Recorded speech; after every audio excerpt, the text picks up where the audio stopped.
Hello, this webinar is about mass media and its power to manipulate. Well, we've come a long way since the 1960s when there was an evening broadcast that then sprouted into a morning broadcast, midday and evening broadcast, and then the 24/7 news cycle that's not only available on television, but the internet and every smart device that's out there. All this mass media saturation has the power to manipulate. Manipulation occurs by what the news chooses to report, how it's filmed, and how it's reported. You see, people are inclined to believe what they see on TV. After all, they've seen it with their own eyes. Unless people are aware of this power to manipulate them, their brains will suspend logic and believe what they are seeing is actually true. Dr. Francis Schaeffer was one of the most profound thinkers of the last century. He is a lifetime student of culture, worldviews, philosophy, and history, and he knew of the news's power to manipulate and was talking about this even in the 1970s. And he gives an example of this in a 1970s film series, How Should We Then Live? And we're going to sample a video clip from that film series now. And of course, we must think of manipulatory possibilities of television. It has its own tremendous possibilities. Violence broke out again last night as some young people were prevented from meeting peaceably in the downtown area by noticeably nervous, if not to say trigger-happy police.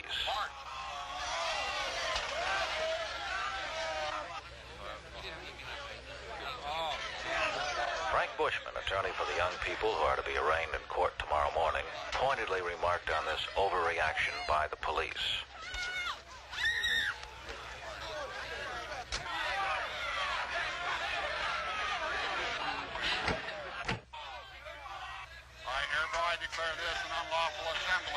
Late last night, disorder broke out among a small, unruly mob as our guardians of the peace quietly and efficiently, in spite of extreme provocation, restored order.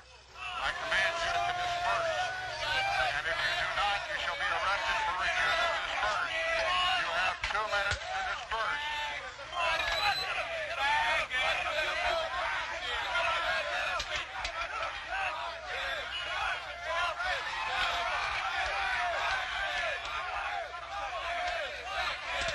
It is important that our courts make an example of these hoodlums and hand out the kind of sentences they so richly deserve. We staged this scene. We filmed it to show that television can tell any story that it wants to tell. In both versions, the action was the same, and the actors did exactly the same things. However, the camera was placed differently, the editor edited differently, and the announcer told a different story. We would be naive not to realize that what we're seeing is an edited symbol. But the nature of TV is such, we see it with our own eyes, that we naturally look at it as though it were objective truth. For many, what they see on television is more true than what they see with their eyes in the external world. Let me stress, it is always unfair to say the media does this or the press does that. There are always individuals or individual publications, for example, that are not included in the generalization. But the mass media can be used by an authoritarian manipulating government or an elite.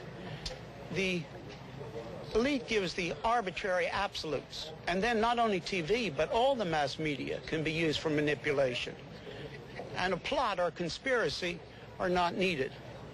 All that is needed is that the people in the places of influence and those who decide what is the news have in common the modern results of humanism, the modern worldview, which we have considered at length in this series.